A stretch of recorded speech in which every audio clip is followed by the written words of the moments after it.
So Sandy, thank you very much for coming to have a little chat with us. That's right. Could you tell me a little bit about yourself and what you're doing at the moment in your life with your business? So I think I'm driven by two things. Hmm. One is creating learning abundance. Okay, nice. And what that means is I re-educate and educate business owners Hmm. to cope with the new economy that is becoming very technical innovation, business innovation, and digital oriented. So what are the challenges you're finding with the new economy that you feel that there needs the support for? What is it that people are struggling with at the moment? So technology has something which has always been assigned to the IT department. Mm. Yeah, you always give the IT, but help me, I need to. Correct. Yeah, without them, you're just lost. Yeah. Technology is now more integral to your life, Yeah. and it is becoming more integral to your business. Mm. And what digital and the mobile device has done is that it has brought business to your fingers. Yes. It's sometimes too much, isn't it? You can't let go of it. It's there 24 hours a And day. that is exactly the point. The too much bait. Yeah. So if you talk to a millennial Yeah. or the Y generation or the Z generation, for them that is not enough. Yeah. Yeah. For the generation before, it is too much. Yeah. Yeah. I feel like I'm flooded by the digital That's world. exactly Yeah. right. But unless you cope with it Mm. and ensure that you're injecting right doses of it into your business, Yeah. your business will falter. Yeah. And I think that's what I would like to, for people to understand. So we demystify tech trends Okay. and we help businesses to use tech innovation and business innovation for their businesses so that they can future-proof their growth for the next decade. I see, because I, especially with my generation that wasn't born into this digital innovation, That's exactly right. there is so much out there to support which you just don't know. You don't know the language of what's going on. So Yes. I imagine that's what you're doing to support people to learn the new language of the digital world. And also to start thinking like a entrepreneur again. Oh, I see. So earlier, if you were, let's say, a high street shop, Yeah. you could do the same business model for 20 years and be happy with it. Yes. But now, unless you evolve, unless you change, unless you recreate your business, you cannot cope up with the new trends. Yeah. So that's something which I encourage people to do, is to think like a startup. I see. Yeah. Because you've got a whole new universe that you're stepping That into. is exactly Yeah. right. So, what got you into this level of work? What was your backstory behind the day you said, right, this is what I'm going to do for entrepreneurs to understand the digital age and move them forward? What's your inspiration behind that? So I would go back to, a person has two kinds of drivers in them. One are deep beliefs and values. And the other is the current work and the work environment and the ethic that you're working in. Yeah. So I think on the value side, right from when we were young, my dad always said, think big. Yeah. Yeah. And learning was a route to social mobility from where I grew up in a small village in India. Okay. And that has served me well in my career, 25-year career in corporates, banks, internationally, investment banking, where I've had both professional and personal reward. Yeah. So I would like to disseminate that knowledge. So that's what drives my learning abundance. So that's quite a contrasting journey from a small village in India to being in the heart of, it's Bristol that you're based. That's isn't it? right. Yeah, in the heart of Bristol. That's quite a journey.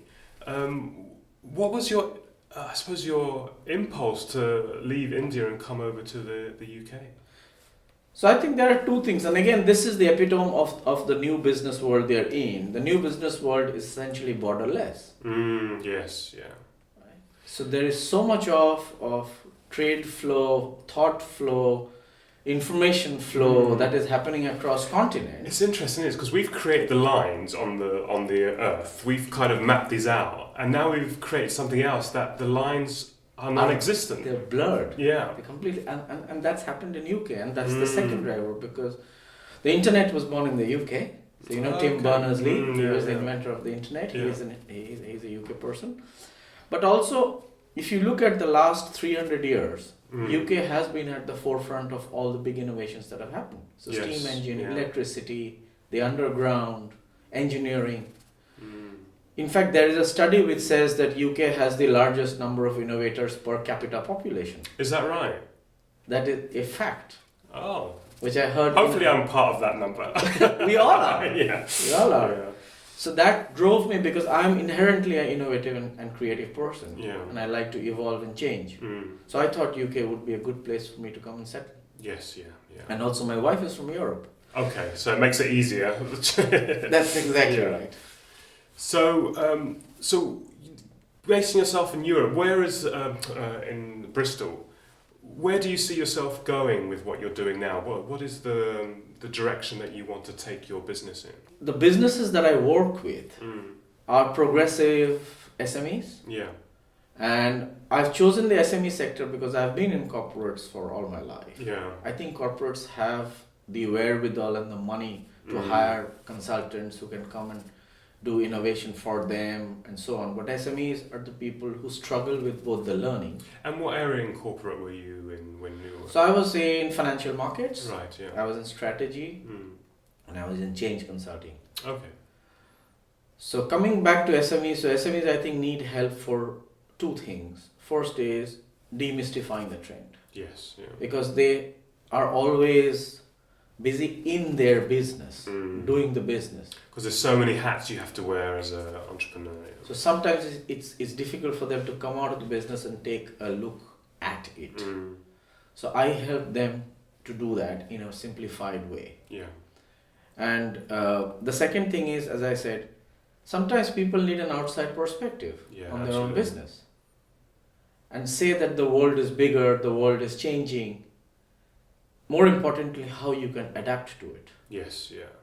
Because it's very volatile in what it's doing at the moment, and we don't really. The technology is sometimes above our creative thinking. Absolutely. Possibilities. And the threat is existential. So there is a university research which is saying that all jobs that we know now today, 60% of them will cease to exist in another 5 or 6 years. Yeah.